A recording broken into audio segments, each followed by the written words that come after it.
Well, cheers, and I do buckaroos, and how the heck are you? So, Manhattan. I'm making my version of a Manhattan. It's fairly classic, depending on what recipe you're following. But what I've got here is I've got 2 ounces of the Jack Daniel's single barrel rye, 47 percent, so it's a 94 proof whiskey. I've got 2 ounces of the whiskey, as I said. I've got a 1/4 ounce of the sweet vermouth here. I've got 1 cherry. I'm getting low on my cherries, man. I've been eating the hell out of these. I got about 2 months ago, but I love making a Manhattan. I've been really digging making a Manhattan. Anyway, this is a proper cherry for making a Manhattan, actually. You should have this dark cherry. You can use the regular maraschinos that are bright red, but typically you really want these dark cherries. Anyway, I've got 1 of those, and there's some like more in there. Do what you want. I just use 1, so there we go. I got 2 ounces of the whiskey, a 1/4 ounce. Oh, then I forgot to tell you about my bitters. I'm using these Regan's orange bitters. I got about half a dozen dashes in there. You can use less, you can use more. Make them any way you want them. Got some neighbors moving in over here, looks like. Oh, the nose is beautiful on this. I'm going to take a drink. Oh, that's good. So 2 months ago, well, a little over 2 months ago, I suppose now. Right around 2 months ago, I guess. My wife and I went up to Kansas City to celebrate our 25th anniversary. While we were there, I visited Tomstown Distillery, and I had what's probably the best Manhattan I'd ever had out in my lifetime. They used the Tomstown Pendergast Royal Gold Bourbon, which was great. Although traditionally a Manhattan is made with a rye, I really love it with a bourbon, especially when you're using a bourbon that's uses rye as a secondary grain. I'm worried about knocking that over, so I decided to move my prop down. But let's take a closer look at that bottle again. I tell you what I noticed right away different using this rye, though.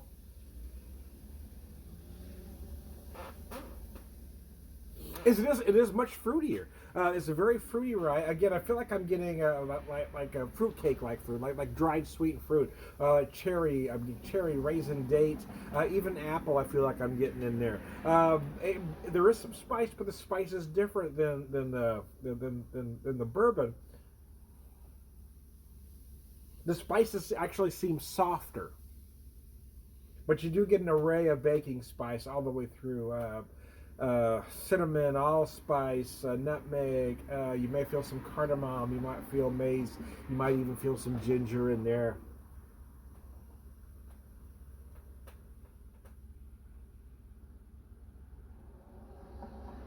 It's interesting. Oh yeah, it does have a fruitier finish. Whereas when I use that Pendergast Royal Gold or even the Tomstown Double Oak, it finishes much drier. It's very finishes very oaky dry. There's less oak going on here, but a whole lot more fruit. So I can understand why some like to stay with the rye whiskey, because it really is a different animal. Again, so it is going to depend on what flavors you like. But although traditionally, yes, the Manhattan is made with rye, many places make it with bourbon. There's nothing wrong with doing a bourbon version, but you really got to use the right bourbon. You can't use a well, or you can, but it's gonna come out well doing a well bourbon.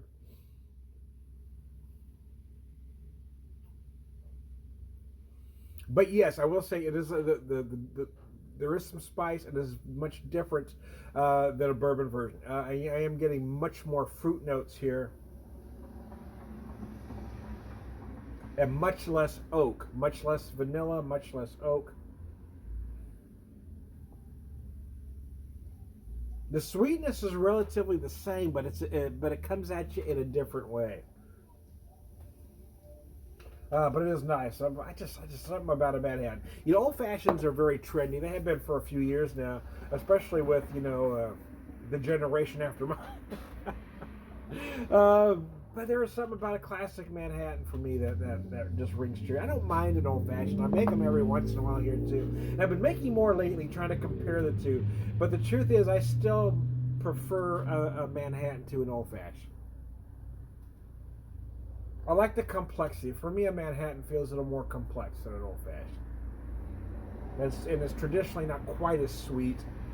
Although when I make an old fashioned here, I don't make them very sweet.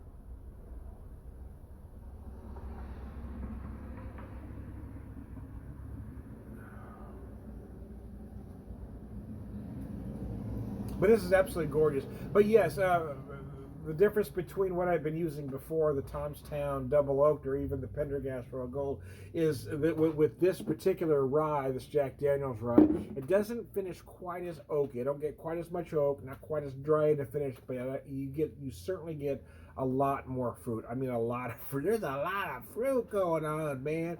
Anyway, so there you go. Like sweetened, like sweetened dried fruit. Again, it was almost like fruit cake like notes. Cherry, apple, raisin, date, fig. You might find apricot. Just hit me, apricot. Definitely apricot. With a little Rain Man on you there, anyway. But anyway, I am Tom the Beer Whisperer. No, I'm not. I'm Tom the Whiskey Whisperer. At this moment, I'm Tom the Manhattan Whisperer. See, I have too many identities. Well, man, oh, mercy. I forgot who I was, man. I'm Tom the Whiskey Whisperer, Whiskey Evangelist, prolific whiskey drinker, pervert wisdom man.